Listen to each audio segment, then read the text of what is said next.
Hey, this is Clifton Fair, LMHC and Executive Coach. Welcome to Klif Notes. We will be covering a myriad of topics ranging from executive and leadership challenges, as well as our own human existence, running the gamut between being a human being as well as being a leader within organizations. Stay tuned, show up, listen, watch. We want to make sure that you capture everything that we provide on this show because it's going to help make you better. Hey, thank you so much for tuning in to another episode of Klif Notes. This is Clifton Fair, and today we have a special guest with us, Mr. Lorenzo Robertson. Lorenzo is currently operating as the founder and president. Executive director. We just went over this, didn't we? And executive director of Ujima Men's Collective, based in Fort Lauderdale, Florida. Lorenzo has given us his time today in order to actually show up and talk about some of the initiatives that he has going on and also share with us a little bit more about himself. I'd like for you all to welcome Mr. Lorenzo Robertson. Thank you so much for having me today. Thank you for being here. Really appreciate you. Lorenzo, I want to say this, and this is for the viewing audience as well as you. From the first time that I met you, one of the things that really struck me was your demeanor, your body of work, and your commitment to the growth for the community. Oh, thank you. Thank you so much. You're very welcome. You're very welcome, Mr. Modest. What actually brought you to the forefront of wanting to help the community in such a large way with the collective? Well, I think a lot of things started when a lot of people say, when I was in high school this happened, but I was in high school and I wrote this list of things that I wanted to do. And starting an organization that was dedicated to uplifting and educating the community about people, that was on my list. And so when I initially started doing something like this, I was working at a high school when I lived in Orlando, and we did an organization called the Onyx Society, which was Outstanding Negroes Yearning for Excellence. So it was for the students. It was a student initiative, and we won our first year. We did so many events. We took the kids on a trip. So that was my catalyst in terms of really trying to do things to give back to the community, but also trying to uplift our community as well. I'm kind of spazzing out because I'm thinking most high school students are really just trying to figure out how to get through school. Well, I was too, but it was I knew that if you want to do things in your life, you have to kind of write it down somewhere. I was a church kid, so therefore it's write it and make it plain, all those types of things. So I did that. I wrote my list, and everything on that list I pretty much accomplished. The only thing I didn't, because I was in a robe or something, so I didn't know it was a preacher's robe or a judge's robe, one of those. But I knew that's the only thing that has not happened, and which is fine. But everything else on that list, starting organizations, meeting people, traveling, all that type of stuff, I've done all the things that I put on that list, and now I'm thinking you need a new list because I need to do other things that I want to accomplish as well. The amazing part, and I kind of have some additional insight, unlike maybe some of the viewing audience, on who you were raised by. Right, I met your mother, and I know how very present she is in your life, and I'm wondering if that's been instrumental in you developing into the man you've become. Yeah, I think that had a lot to do with my parents. My mom and my dad, they both were very involved in our church and other community activities, so they were very engaged in community events, activities, so I knew and understood that, and that was a part of my upbringing in terms of being a part of different groups. And in our church, I was involved I was on the usher board, I was the president of the choir, so I was involved and engaged in those types of things. And then they also encouraged us to go do those types of things in school, so I was a part of student body. When I was in school, I was on many different groups. I was on the tennis team, the track team. So I did those type of activities in school. I was on the newspaper staff. So I did a lot of those types of things when I was in high school. And with the encouragement of my family, they were always very supportive of things that I tried to do. I would say, I want to do whatever. They were like, okay, we can try that, because they were never discouraging about any things that we tried to do, me and my siblings. The awesome part about everything that you just ran through, in my head still spinning, trying to keep up with each thing you've identified. But you have given yourself an opportunity to really experience a lot, starting from childhood. Mm-hmm. Now, when you spoke about your mom and your dad being super supportive, though, of you experiencing all those things, how long did you really have your dad, through your life?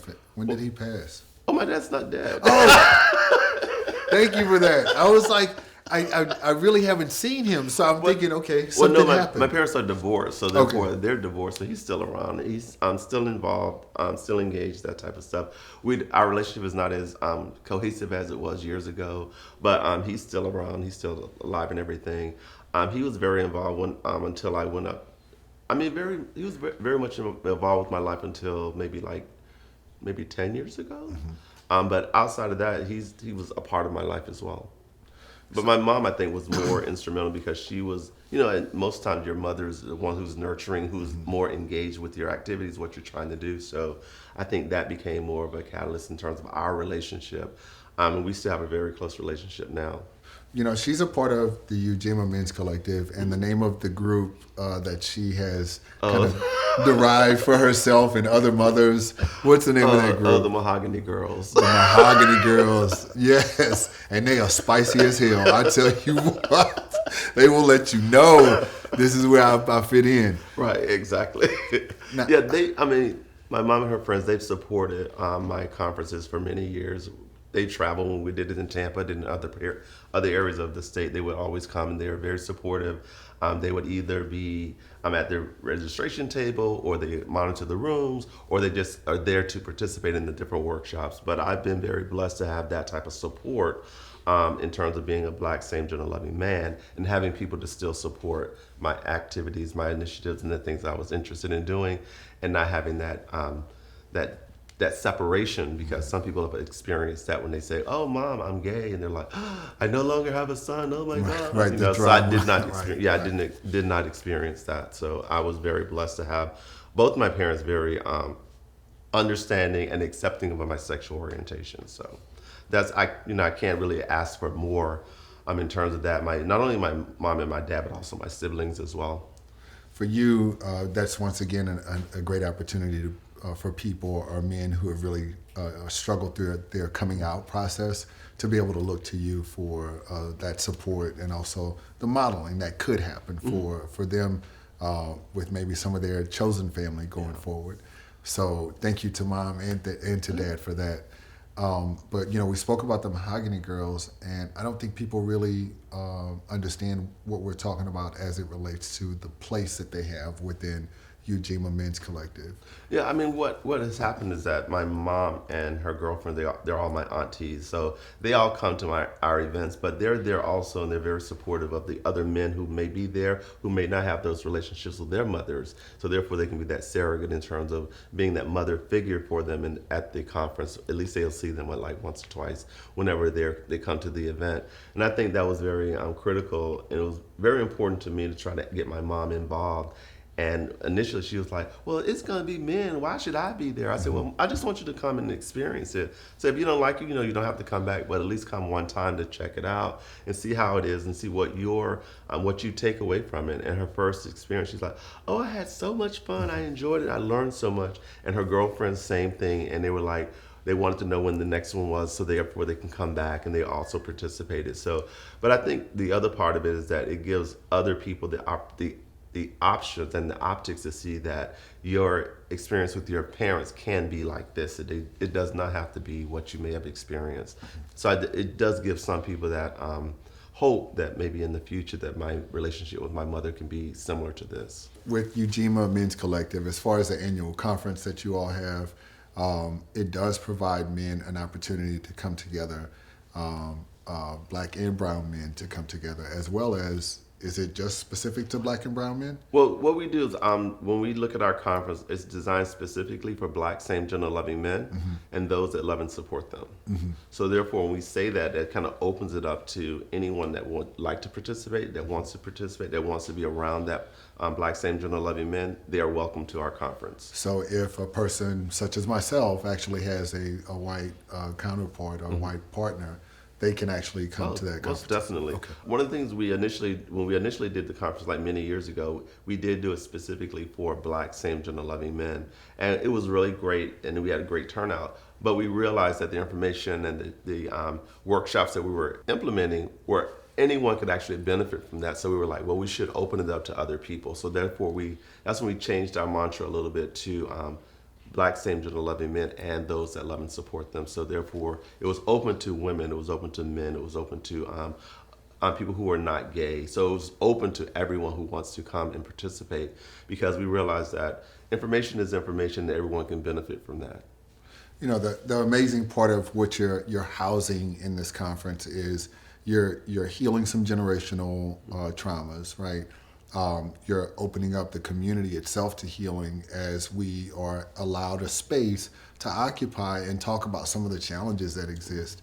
You know, based on everything that you try to kind of encapsulate or house within that conference, what are some of the things that you really have focused on or would like to focus on that are just like really prominent for the Black gay man or the Black same gender loving man? The biggest thing I think for me is really the intergenerational relationships within the Black same gender loving community that has been severed, because it was severed many years ago during the AIDS epidemic, because we lost so many Black same gender loving men during that time period. So therefore there is that somewhat of a gap, because there's that population that were impacted by that and they're no longer here.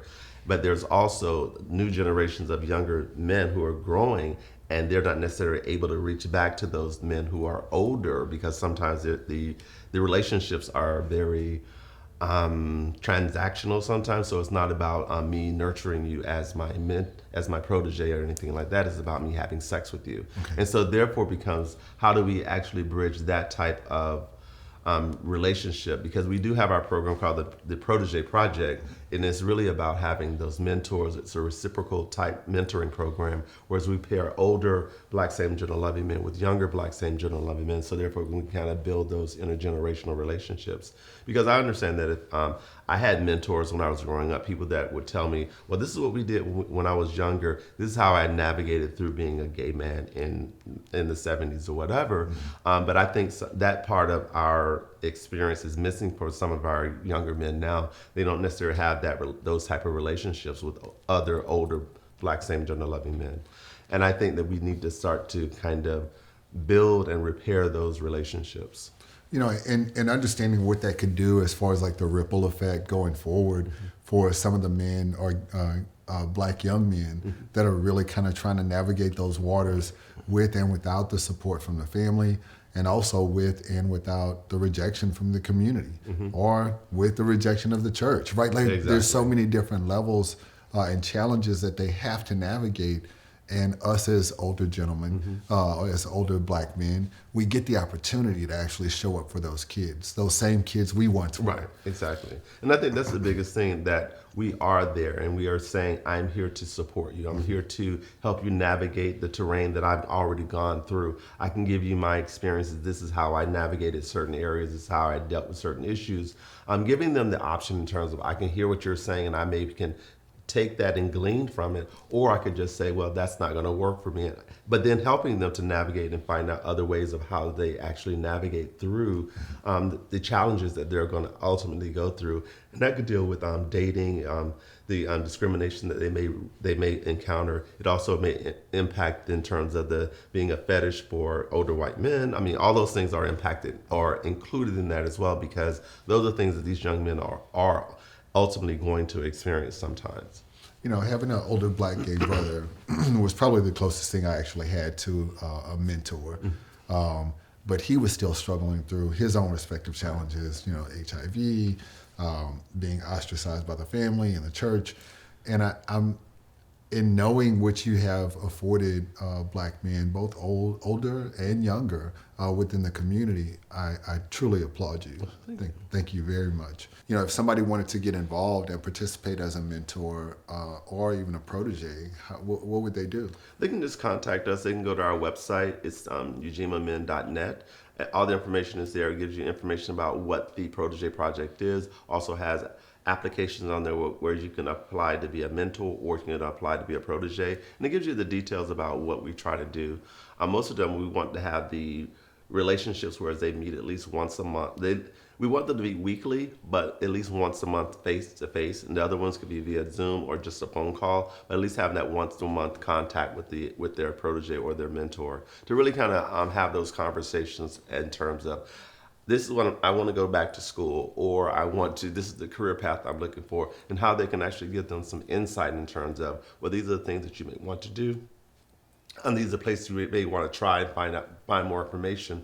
And also, the younger men, they may be able to impart, especially around social media, those types of areas. A lot of older men, they want to do social media, but they may have some challenges, and that may be an opportunity to be that reciprocal mentoring. So therefore, the younger gentlemen, they're mentoring their older men about how they can do certain things in terms of social media, or it could be dealing with technology, those type of areas as well.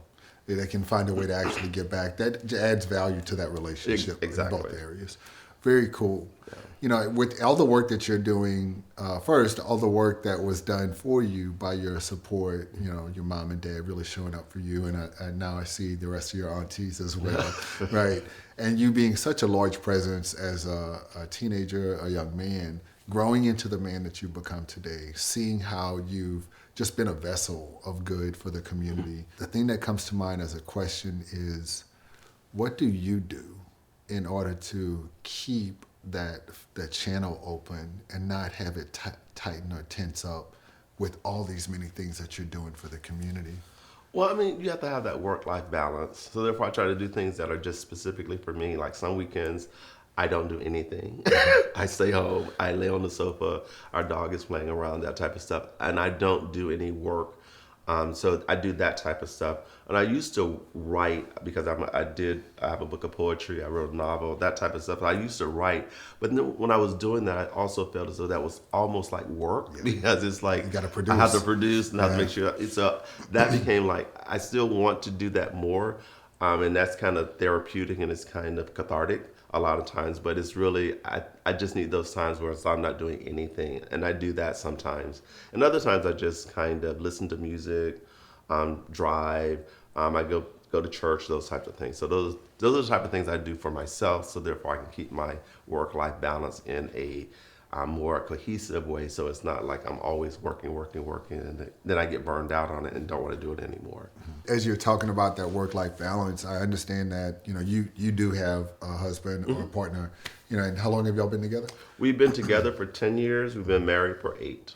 Congratulations. Thank you. A true testament to what's possible for all of those who are hopeful, right? But, you know, being able to keep a relationship healthy under the time constraints that you currently have, it's got to be difficult, is it? We just really try to make time for ourselves. We try to do date nights, that type of stuff. But we also are very supportive of each other. Maybe not as supportive as we could be, but we do support the initiatives that we both are working on. We do have some things that we work. He works for my organization also in a part-time capacity. So he does that. And we also are part of another organization, the Onyx Group, and we are both officers within that group. So we do things that are connecting us on our personal level, but also in other areas of our life as well. So we do things that are also bringing us together outside of just our relationship. So when you say supportive, you know, the word that comes to mind is intention. And I'm trying to marry those two. Mm-hmm. Can you help me with that? Well, I mean, when I say support, it's like I do things because I want to be a part of what my husband is doing. I want to be there because I can be there and being there begrudgingly. Right. It's not the same. And I don't want you begrudgingly there to support me. Right. I want you there because you want to be there. You want to see me excel and you want to see me soar, as well as I'm there because I want to see you excel and do the best that you can do and be the best you. And if I'm there for those type of reasons, that's very different than I'm begrudging. Oh, that's my husband. I gotta go. That's different. And if I'm going in with that type of intention, then it's not going to be beneficial for either of us because I'm going to see and notice that you're there, but you don't really want to be there. And I'll say, babe, you can go home. I'll see you at home because I don't want you there because it's going to really bring that whole energy. Energy's going to be different. It's going to be like. He doesn't want to be here. And then that's going to create my own anxiety in terms of trying to now I want to rush through things so I can finish it so therefore he can be okay. And I'm like, we try to do things intentionally to support each other. And things that I don't want to do and things that he doesn't want to do, he say, I don't want to go to that, babe. I say, okay, no problem. And that's fine because I prefer you to tell me that it's something that you're not interested in doing as opposed to doing it begrudgingly and you're there kind of like, oh, why am I here? Yeah. Which really is very detrimental to the whole environment of the event. It is. You know, we each are responsible for our own respective space, our energy, and our lives.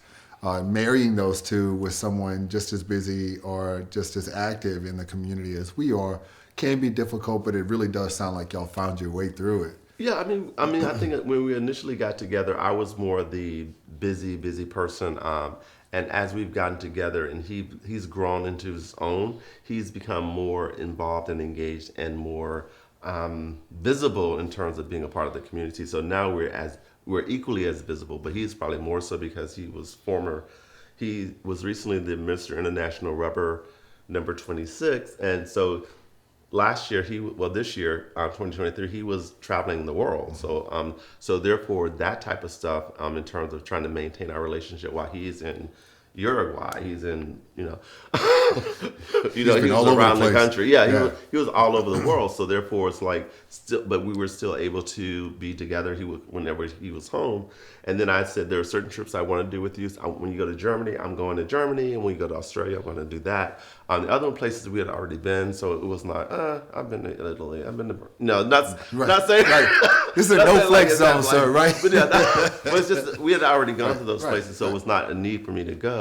But again, being there to support him whenever I could do that, and so I think it's really about making sure that you're, again, like you were saying, intention. You have to be intentional about what you're doing, what you do, how you do, and why you do the things that you do. I love that part, and that leads me to my next question because, having the support from the family, having the support from the community, being the leader that you are, having a loving relationship, that all feels like that's, fertile soil for someone like you to emerge. Mm-hmm. So I'm happy to actually see you stepping completely into it and really embodying that. But if you were running across someone in the street that was really still struggling through maybe some of those traumas that you necessarily didn't get touched by, not that you've escaped them all, right? But some of those that they may still be kind of like fumbling through life with. Maybe they slipped off into substance use. Maybe what are the words that you would say to them if they're listening?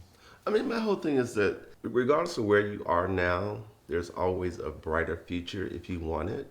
And you have to be intentional about trying to find what's light is there for you, whatever that is. And if it's dealing with your substance issues, actually be intentional about trying to become sober. Whatever that looks like for you, going through 5-step program, going to rehab, doing a cold turkey, whatever, but trying to find your own way in terms of getting to that space of being sober, being good, being okay with yourself. But it's really about finding what's going to work for you, trying to get to the other side, because everyone has struggles, everyone has traumas that we've gone through. But if you want to get to the other side, one, find people that you can talk to about it.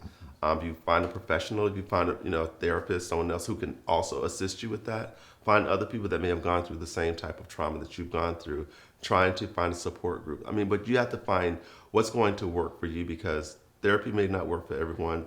Support groups may not work, but you have to find what's going to work for you. Maybe it's church. I don't know, but whatever is going to work for you to get you to being the person that you want to be, find that. I always tell people, like, this is the show. This is it. This is not a rehearsal. Right. This is what it is. Yeah. It's not like this is the rehearsal. I'm going to go back and change it. This is it. So whatever you want out of life, you have to try to work toward that now. You can't say, I'm going to do it later, because later may not be there. That brings up another question, because there's a nugget that I really felt I was offered when I was growing through some of those challenges for myself, right? Really just trying to find my way and find that support that you were just speaking about.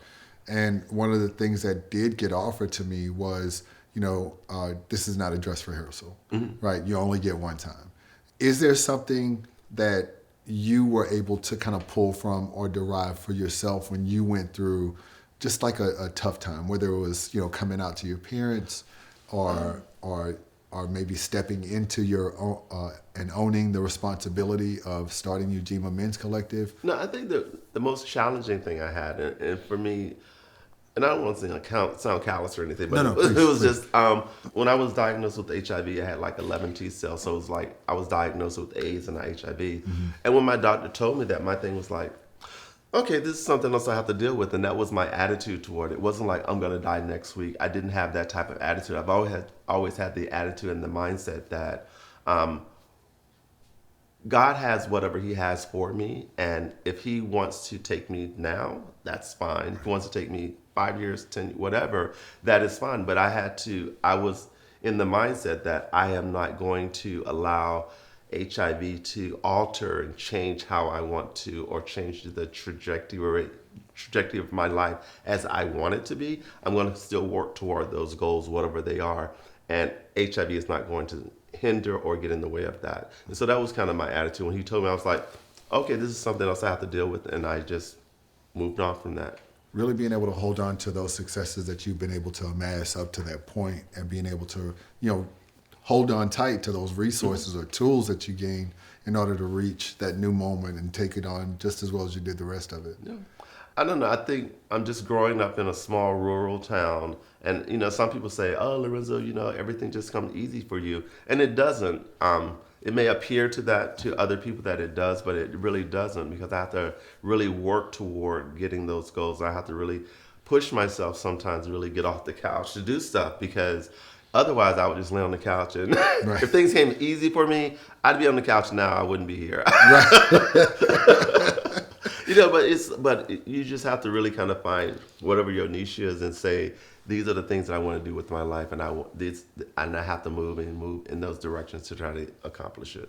There's usually one last nugget that, we ask for on this show, and that would be for you to be able to offer up to maybe the listening and viewing audience that one last piece that you feel you maybe didn't get a chance to speak about today on the show.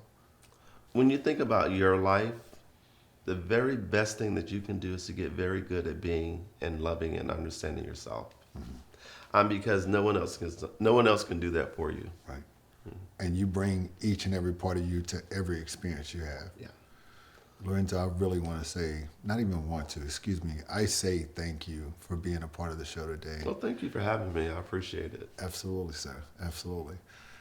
And there you have it. This is a podcast with Clifton Fair, and this has been Klif Notes. You have just witnessed Mr. Lorenzo Robertson, I always say that, right? Mr. Lorenzo Robertson from Ujima Men's Collective speaking to us today from the heart to you.